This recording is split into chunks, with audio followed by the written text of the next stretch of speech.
kalian nanti bakal menghadapi situasi yang cukup berat. Karena apa? Populasi di Indonesia itu cukup banyak. Kita tahu generasi emasnya Indonesia itu di tahun 2045.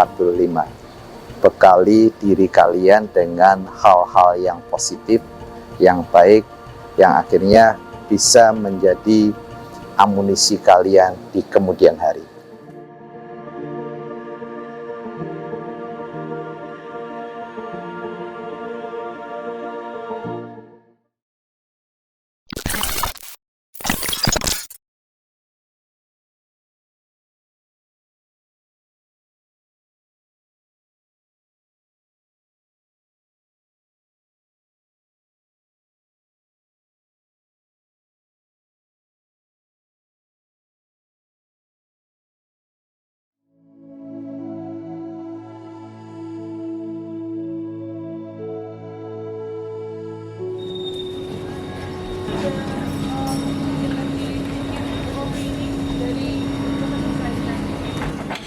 Nama saya Nicholas Wijaya Lisel. Saya asalnya dari Kota Salatiga. Saya berkuliah di Politeknik ATMI. Prodi saya RTM atau Rekayasa Teknologi Manufaktur. Untuk kegiatan kali ini adalah kegiatan dari mata kuliah kewirausahaan. Jadi pada kegiatan ini tuh kita ada kegiatan business sharing session. Jadi kita diajak keliling ke PT Solar Abadi. Nah, tadi itu kita sudah ke unit 2 atau kantor utamanya. Nah, itu di sana itu kita dikenalkan dengan brandingnya mereka, ada light, ada bungas, terus ada barang-barang antropometrinya mereka. Nah, itu banyak banget. Nah, itu kita juga dijelaskan gimana awalnya bisa ada PT Solar Abadi itu.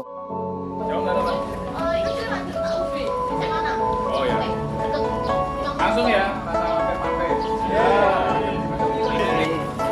Ya.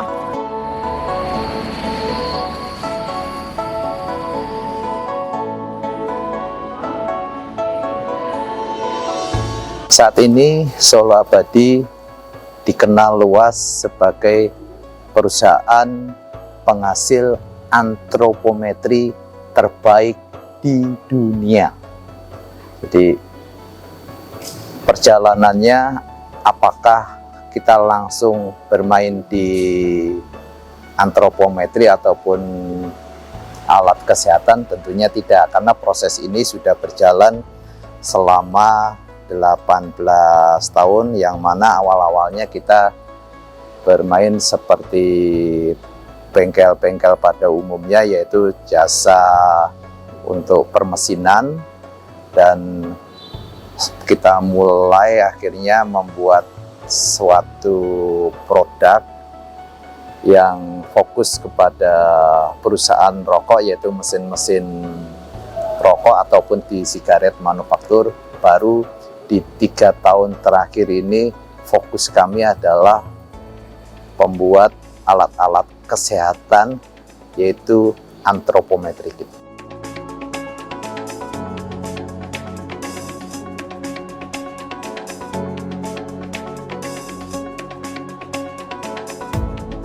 Perkenalkan, nama saya Dian Untoro. Saat ini saya menjalankan usaha yaitu PT Solar Abadi Indonesia dan juga Kreasi Muda Indonesia yang beralamatkan di Mojosongo. Dan alhamdulillah Solar Abadi ini sudah berjalan selama 18 tahun. Background pendidikan saya adalah alumni ATMI angkatan 31 dan begitu happy-nya menjadi alumni ATMI.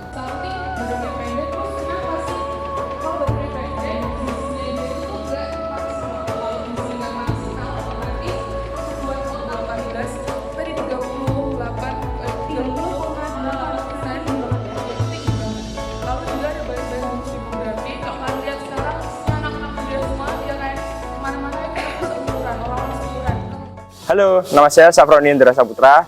Panggilan saya Roni. Asal saya dari Pekonang, Purwokerto, Sukoharjo.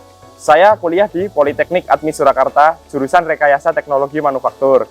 Kami dijelaskan oleh mbak-mbak marketing maupun ownernya sendiri, yaitu Mas Dian Untoro dengan sangat jelas dan sangat baik. Dan kami juga dijelaskan satu-satu dari unit masing-masing produksi dan apa yang unit produksi ini lakukan maupun hasilnya. Kami dijelaskan satu persatu hingga kami diberikan kesempatan untuk bertanya, apa sih yang dibuat ini?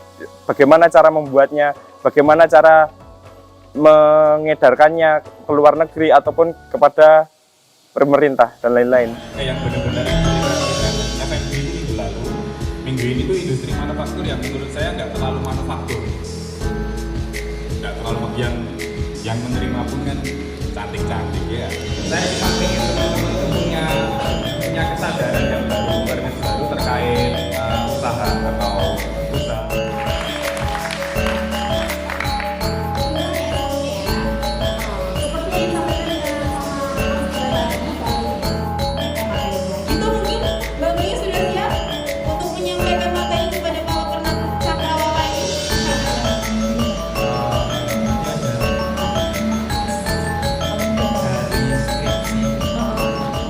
Oke, terima kasih sebelumnya. Halo, perkenalkan, aku Lintang. Aku adalah PIC bagian kerjasama dan magang dari PT Solo Abadi Indonesia.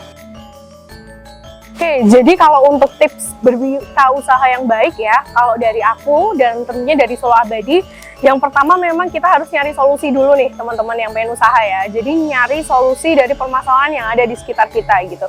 Yang tadi sempat aku contohin, lagi ada kondisi apa sih di sekitar yang kira-kira kamu bisa bantu dan kamu bisa bikin usaha gitu, kamu cari dulu tuh solusinya. Nah, yang tips kedua, setelah kamu nyari solusi, cari analisis. Kira-kira apa aja yang aku butuhin di bisnis ini, kayak misalkan soal modal, kemudian tempatnya juga, kemudian partner-partnernya siapa ya yang kira-kira aku mau ajak kerjasama gitu ya.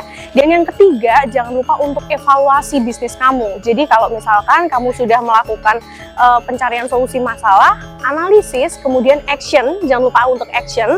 Setelah itu jangan lupa untuk analisis bisnis kamu. Jadi kira-kira dengan analisis yang tadi sempat kita jelaskan, kira-kira apa sih keunggulan bisnis kamu, kemudian apa tantangan, kemudian juga apa ancaman-ancaman yang kira-kira akan muncul gitu.